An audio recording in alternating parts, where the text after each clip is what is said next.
I have figured out the key to success and I'm going to share it with you. Hey guys, what is up? It's your girl, Grace Torie, and I am back with a whole new podcast episode. So today we're going to be talking about one specific thing about success that makes it work. So it's possible to be successful without this thing, but it is infinitely harder to do that. So that's what we're going to be talking about, really focusing on this one aspect and giving you ideas of how you can make this work even if your situation isn't ideal. Before we jump in, if you are a woman who is looking for a community of other women who are working towards our goals together, you're super ambitious, you feel maybe alone or like someone doesn't understand you, we got you, girl. Welcome to the community. Go ahead and subscribe, follow, whatever the term is on the platform that you're listening or watching on, and comment hashtag gal with goals if you are on YouTube so that I know that you're a real one, and I will be commenting back, interacting with you guys, of course, as always.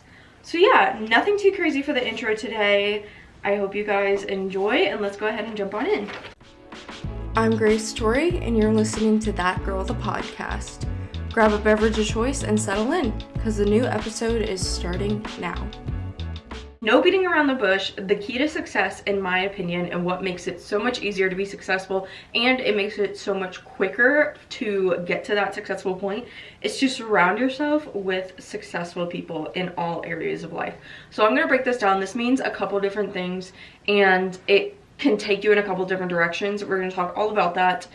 The first thing I want to say is I firmly believe that you are the product of the 5 closest people in your life. I 100% believe that.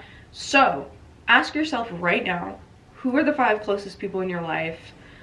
What do they do? Are they successful? Like, are they driven? And I'm not saying that like every single one of your friends has to be a millionaire, and I'm not saying to cut people out of your life, like don't drop everyone out.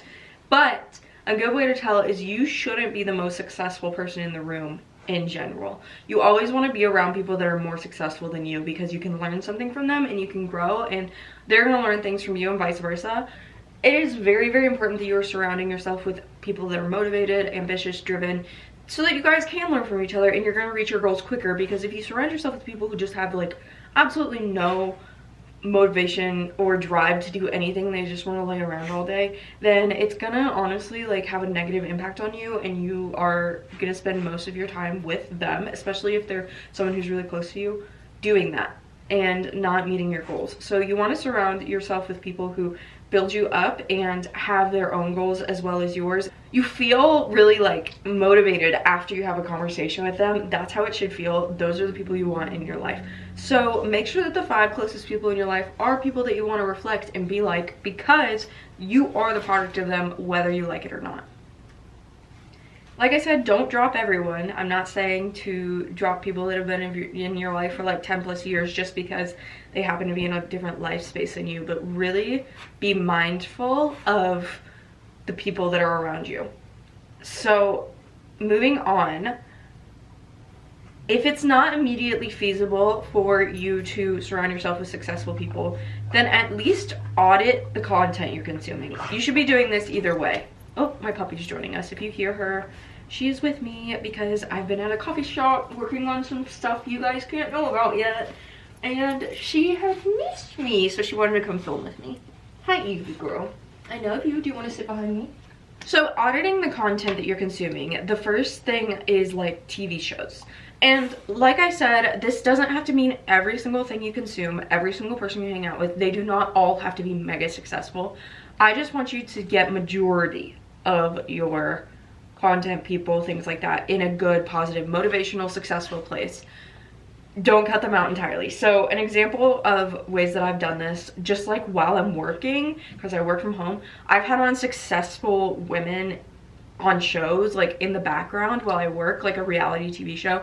I've been really loving real estate shows because these women are like millionaires. They're self-made for the most part. A lot of them don't have like a nepotism aspect to them. They're really hard workers, and yes, there's the drama. No, it's not exactly educational, but I feel like it's normalizing successful women for me in my mindset, because out in the real world it's a little bit harder to find those super successful women, because let's face it, majority of the people that I see, at least as someone in the Bible Belt, are white men.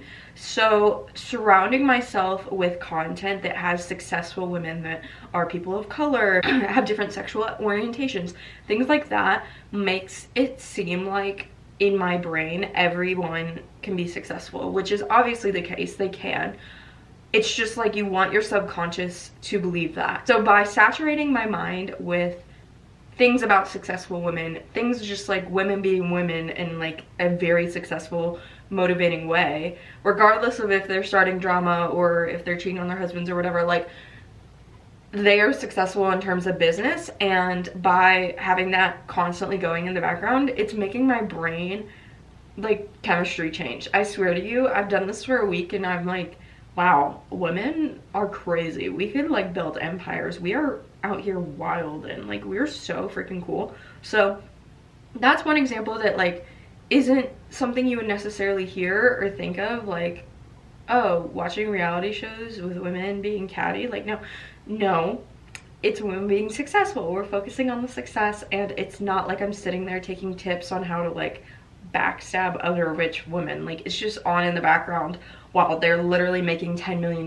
real estate deals, and it's just like gives me a little bit of hope. So there's a few that I recommend. I just finished the new one. I think it's Selling Manhattan, and then also Selling the SLC is on Peacock. The Manhattan one is on Netflix, and then Selling Beverly Hills is I think what I'm gonna start next.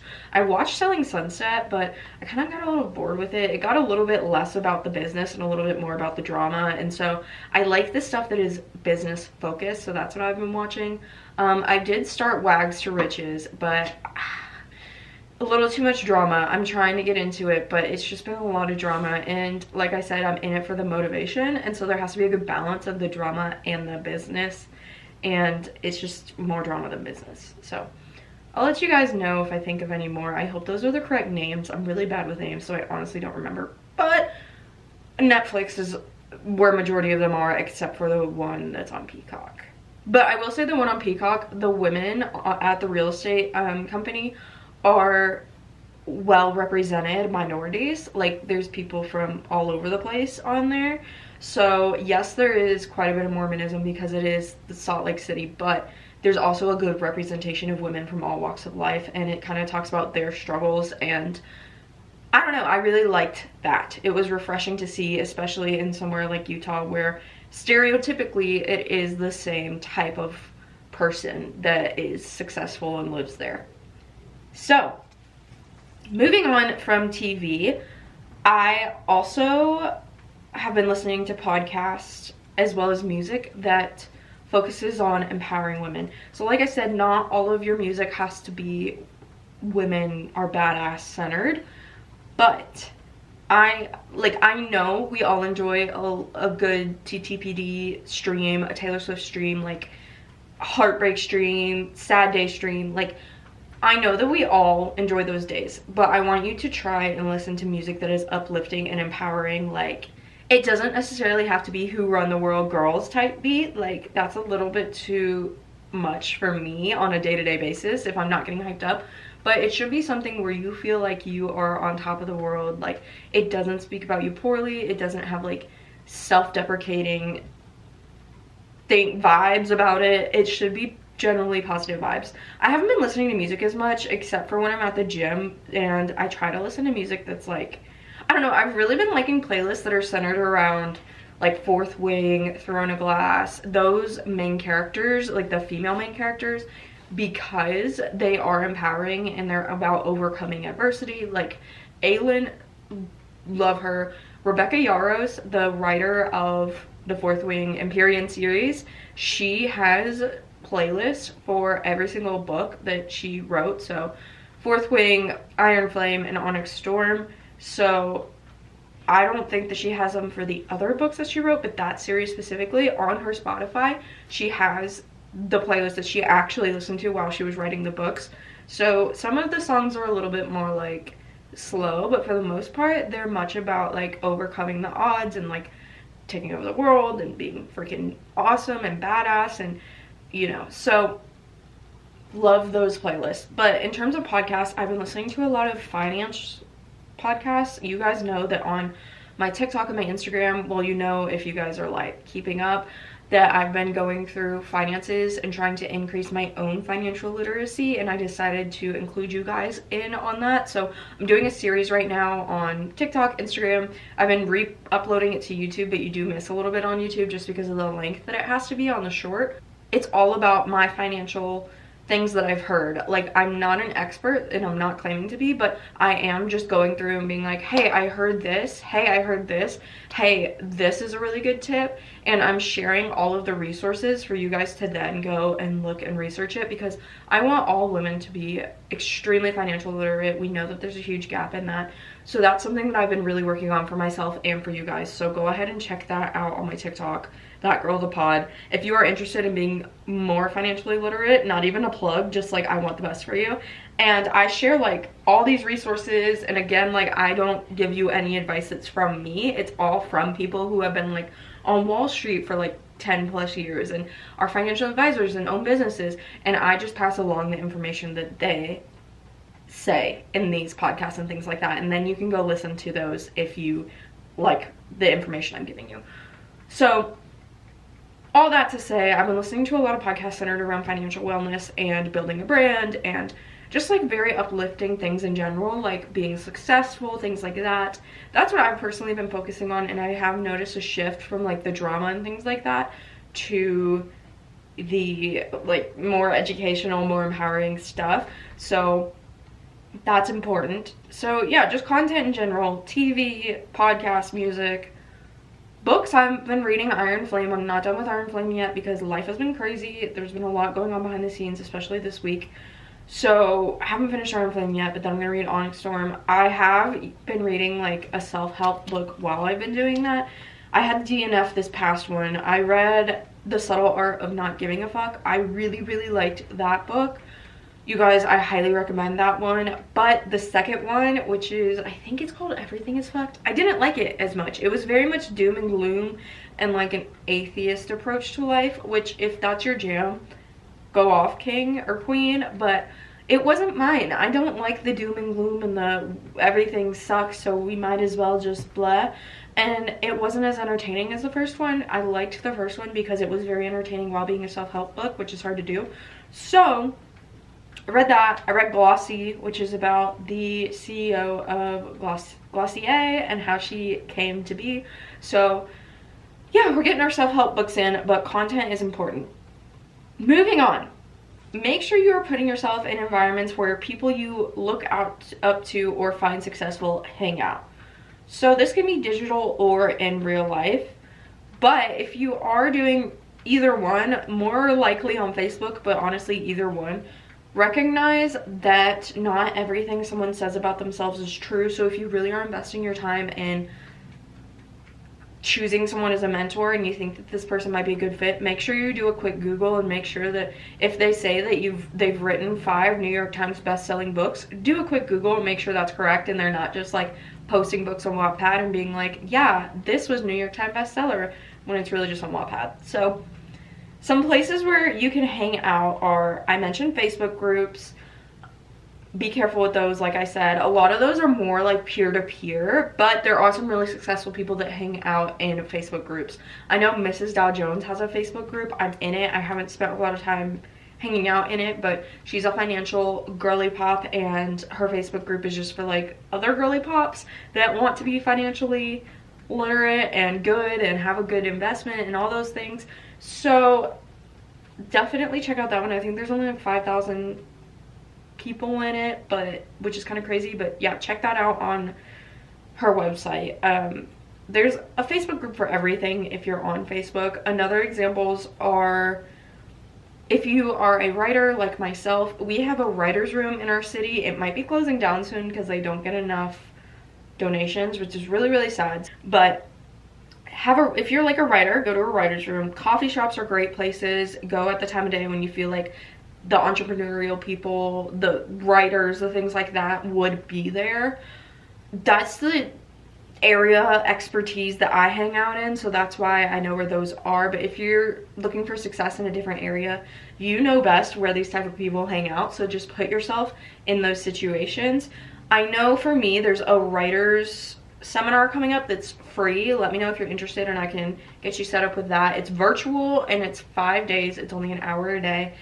And it's getting in front of these podcasters who have written really successful books and they do it for a living. And so they have a panel and they work one-on-one with you, and it's next week. So I'm really, really excited about that. That's an example. Just like, I listen to their podcast, so that's how I heard about it. But just like Google and find these places and put yourself in situations where you're going to be surrounded by people who are successful in what you want to be successful in. I know there's a lot of entrepreneurial resources in every city. We have this place where you just go and every Thursday you can pitch your idea, and if you win you get $500. So I don't know if you guys are familiar with pitches. If you are an entrepreneur, you do a pitch all the time. I did a pitch contest in grad school and I really loved it. I actually came in second place, which I'm really proud of. Hey guys. But yeah, you just pitch your idea and then they give you feedback and you get $500 if you win towards your idea. So things like that are really, really good to look into. Most of them are nonprofits too, so they're really, really accessible. And on this same vein, make sure you're reaching out to people. The caveat I'm going to say to this is make sure you're reaching out to people that are not too big. So for example, I would love to be a really, really successful podcaster. Am I going to reach out to Michael Bostic and Lauren Bostic and DM them on Instagram, who own Dear Media and have the Him and Her podcast and are so successful? No, because in my opinion, I feel like it is a very slim chance of them responding, and there's no personal connection there. Like, they aren't from the same town as me. They're just like, there's no connection there. Like, they're gonna be like, this girl with a little podcast, like, what does she want? Like, they're not even gonna read it, let's be real. So I'm better at spending my time doing something with people who have a genuine connection. So one thing that I have done is, as a writer, there's this girl from my city who has written multiple books. She's published them, she's done signings, and they are in the same genre that I want to publish a book in. And so I reached out to her probably a year ago, and turns out we had a lot in common and we know a lot of the same people, so that was really cool, like small world. But I asked her if she wanted to get coffee. We got coffee and I brought a notebook and I picked her brain. And we have talked about starting like a writer's group where her and I just hop on once a week and we hold each other accountable and we write.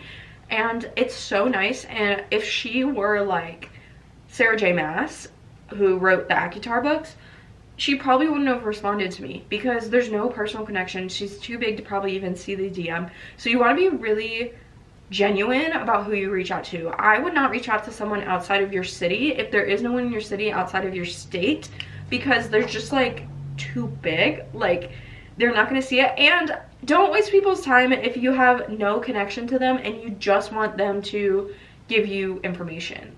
Another example is when I was getting my master's in business, we had people come to speak who owned a very, very successful coffee shop in my city, and they have scaled this coffee shop. They now have like 5 coffee shops, and they're an alum at my college that I went to, and they're just awesome people. And I literally love this donut and coffee shop. Like, I genuinely love it so much. And so I went up to them and I said, hey, I love your drinks. My roommate and I go all the time and get coffee and donuts, and it's such a great highlight for me. You know, I love what you guys do and I'm interested in doing this, which at the time I wanted to open something adjacent to a coffee shop. And so I was like, hey, would you love to grab lunch? And they gave me their email and we ended up conversing over email. But that would not have worked if it was like the CEO of Starbucks. So you want to go to someone who you have a genuine connection with. Make sure there's someone you appreciate their services or business or whatever it may be. Like, don't reach out to someone who owns a coffee shop in your area but you've never been to their coffee shop. Just don't do that. I feel like that's just bad. And if you genuinely think that they're successful, you probably appreciate their services and you know about them, you've visited whatever it is they have, you've bought work from them. Like, you want to have some sort of relationship with them or their company. Like, another coffee shop that I love, I found out that my boyfriend worked on their car, and he was like, yeah, the owner of this coffee shop comes in all the time. He actually sent us a Christmas card. And the way that I literally fangirl, because I was like, this owner coincidentally used to work at the same corporate place that I worked, but we didn't work there at the same time. So I was like, dude, he's literally my hero. He made it out from like corporate to entrepreneur. Like, I would love to talk to him. Like, that is so cool. And we have that personal connection. I haven't reached out to him or talked to him, but I would like to do that. It's on my list of things to maybe have my boyfriend Josh set us up for like coffee or something, because he, like, I love this company. Even if I don't get to talk to him, I appreciate his work so much and admire this company. So all that to say, oh, not my ring coming off. All that to say, make sure that the people you're reaching out to, you know their brand, you know them, you are a customer of them or what they sell, and you appreciate them, because they can see through that. They can tell if you know, they can tell if you know what's up or if you're just reaching out to them to get answers, because people are more often than not more than happy to help you, because especially people like smaller scale who work in a city or a state and like are just successful at that level usually don't have as many people asking them to mentor them. So a lot of times if you take it seriously, they are more than happy to help you, but you should be very genuinely excited and appreciative of them and their brand, and not just like going on LinkedIn and being like, oh, this person owns this company, that's a cool company, maybe I'll do a quick Google and then reach out to them. Like, no, make sure you are about the company and for the company. So it's much better to reach out to 2 or 3 people where you are patrons of their thing that they're successful with, you know, versus 100 of people who are in the Fortune 500 and have 1 million followers, because it just doesn't go as far and you're probably not going to get an answer. Like I said, don't look for advice without vetting them, even if you're meeting them in person. So also, I know I spent some time last year when I was trying to be financially stable, and I was going on Lemonade, because your girl's an original Lemonade person. Did you guys know that I was like an ambassador for them? I have a bunch of Lemonade merch. Crazy. This was before they were bought by ByteDance. Absolutely insane. Back in my day, guys. You know, running this town for 8 years. Guess that's why my feet hurt. Or is it 5 years? I don't know. I've been here a while. Anyway. You good? You okay? Okay. I'm getting off topic. So Lemonade, TikTok, and YouTube, I know when I was trying to get financial tips, I just went on Lemonade and I was like, financial tips. And all these girlies that were my age are like, invest in this, invest in that, da-da-da-da-da. And I was like, cool. I'm not saying that their advice isn't good advice, but what I am saying is I didn't get anywhere. I'm in the same place financially that I was a year ago. And part of that is me not following through, but part of that is I didn't vet these people out, and so they're in the same space I am. Some of them are honestly younger than me and probably still in college and probably don't have like a stable job. Like, and I was just like, oh, it's on Lemonade, so it must be true. Like, oh, it's on Pinterest, so it must be true. Oh, they said this on TikTok and it has 100,000 views. It must be true. No. In any successful field, like any successful person, make sure you are Googling them and seeing if they're actually successful. There are just so many resources out there. Like I said, like when it comes to financial stuff, I'm trying to give you resources of people who are like veterans at this, like millionaires. They spend their weekends in Bora Bora. Like, those are the people I'm getting advice from instead of these Lemonade people. And I want you guys to have that same mindset and look for those resources, because they're out there. They're maybe clouded by all these of people who have started their savings account and then they're like, cool, I'm a financial queen now. Like, good for you. Also same, but like, make sure you're vetting it out and making sure that the people you are taking advice from know their shit. There's just too many resources to focus on the people who aren't as qualified. You need to devote time every single day to either being around successful people or consuming successful people content. Just saturate your life as much as you can. Like I said, it doesn't have to be everything. Like, I'm still reading Iron Flame. I'm still listening to angry music when I go to the gym because it makes me work out harder. Like, I'm still doing those things. I just am trying to, from 8 to 5 is when I'm really trying to push the successful content 5 days a week, because if I do that, that's 40 hours a week, and I already have noticed a difference, and it's been 1 week. So definitely do that. Don't consider long-term failure as an option. Don't even think about it. Don't think about like, well, I'm gonna fail at this, so it doesn't even matter. Like, girly, absolutely not.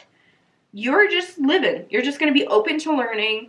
And I know that I say a lot, fail fast and often. That's like a big thing that I've been really embodying this year.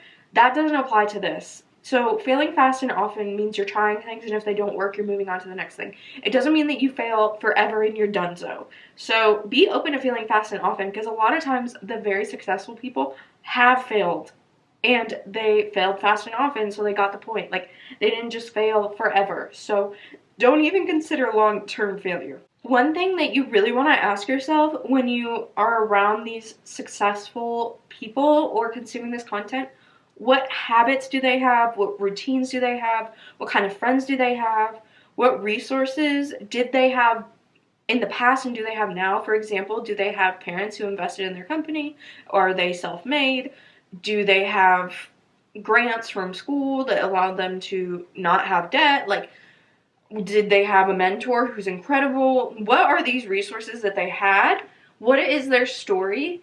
And what was their life like before they were successful? Like, did they have a lot of failure? Did they immediately get it right the first time?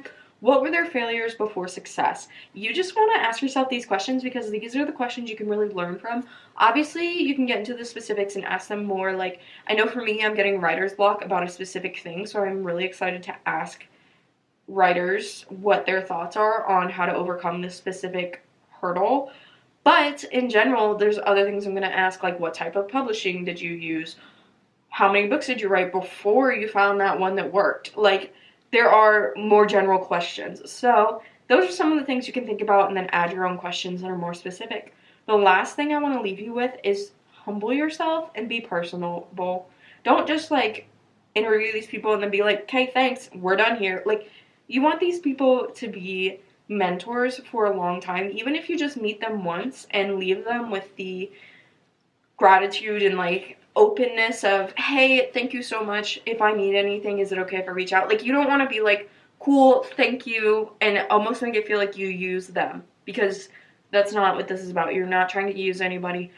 In terms of like friendships, you want the successful people in your life just because being in their presence gives you motivation, not because you're using them. And there's a big difference between the two. Like, when I'm around my friends that are super duper motivated, I leave that feeling so motivated and pumped, and I think that they feel the same way being around me versus maybe my friends who aren't in that same headspace. So yeah, just humble yourself, be willing to learn, and be very personable and kind and understanding, and you'll be fine.